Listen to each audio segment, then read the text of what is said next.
everybody, welcome to the Pagan Perspective. My name is Angel and I am your regular Wednesday host, filling in this week for Subs Week for Tatiana, and the question is about interfaith relationships. And I think we did one like this before, or similar to this before, so, but I can't find it or know what I said, so I'll just go for it. My Kindle decided to update, which is going to take about 10 minutes, and my computer decided to do something weird with the keyboard and stuff, so I think I'm just going to go for it. The question is basically, can you do something on interfaith relationships? The person that wrote in identifies as a Wiccan, their husband identifies as Catholic, and I have a little bit of not background, but experience in this because my husband is an atheist and I'm an eclectic pagan witch, so I know what it is like to have a little bit different ideas about spirituality.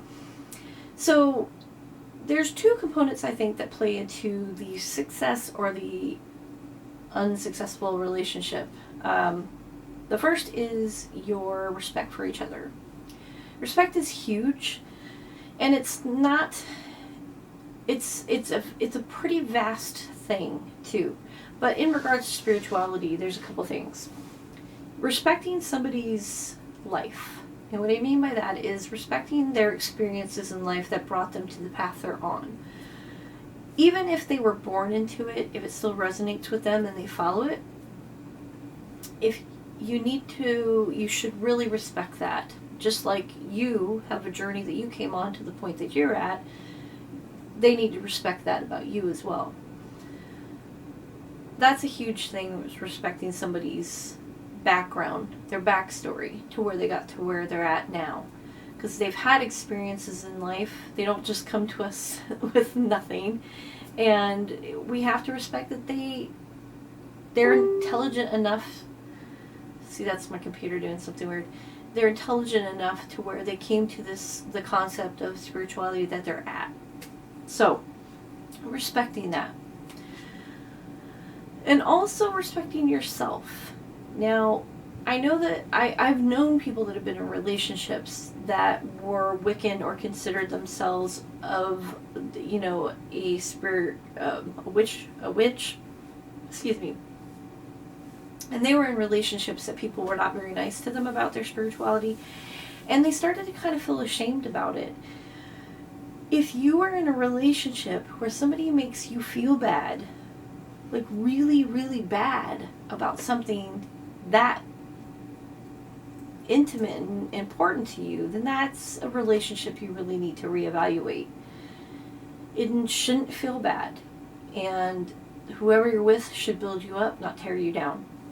So that's also respecting yourself. So respect's a huge thing. The next thing is ego. Now, ego plays in a lot of different parts of relationships. Again, whether it's your partner, your friends, your coworkers, what have you. Ego is that little voice that says, no, you're right, they need to believe you. They need to believe in what you believe because you're right.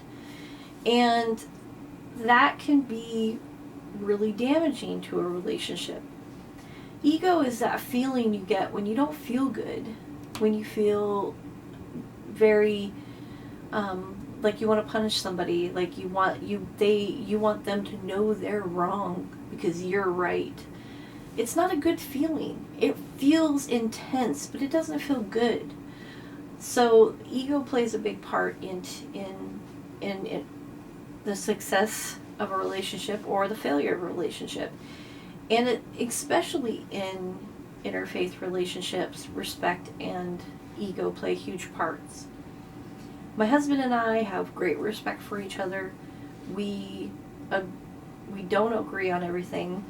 And we've also had conversations about our spirituality, whether you call atheists spiritual or not.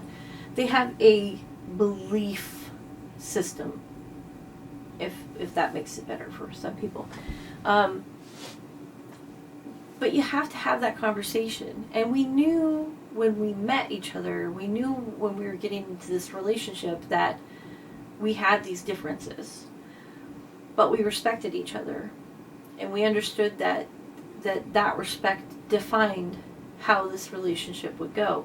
So those conversations need to be had before a relationship starts. Sometimes a relationship starts so quickly that you don't get a chance to have those conversations in the beginning, but you really have to have them. You got to know what is expected. Are they expecting you to convert? Do you expect them to convert? When raising children, how is that going to work? My husband and I, for instance, we understand that when we have children, I will teach them what I believe, he will teach them what they believe, but they will also learn about every other religion because it's their journey, so we will let them define their spiritual part of it. So that's really important too. You have to have these conversations. And if you're a couple before you have children, even if you're a couple and you're in a relationship, even if you're married, you have to still have these conversations. Never assume that you know or that they know exactly how things are going to work out, because that's not usually how it works out. Agreeing to disagree is and initially maybe you don't totally believe that, but you're going to do it so you don't have an argument, is a good way to start building that detachment from that ego, that at least that ego part, that the part that ego plays in that relationship. We're humans, we're not going to get rid of the egos.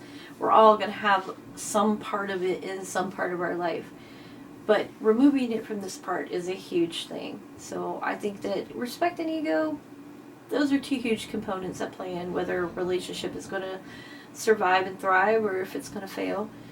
I know that they've played huge parts in my relationship with my husband, and I think our relationship's pretty successful. We're very happy, and we agree to disagree, and it's just what it is. So I hope that helps. I hope that helped with the answering of the question, and I'll put the question down below. As usual, I love hearing from you guys, so if you want to leave a comment down below, that would be awesome. And until next week, I will see you guys then. Have a great rest of the week, and blessed be.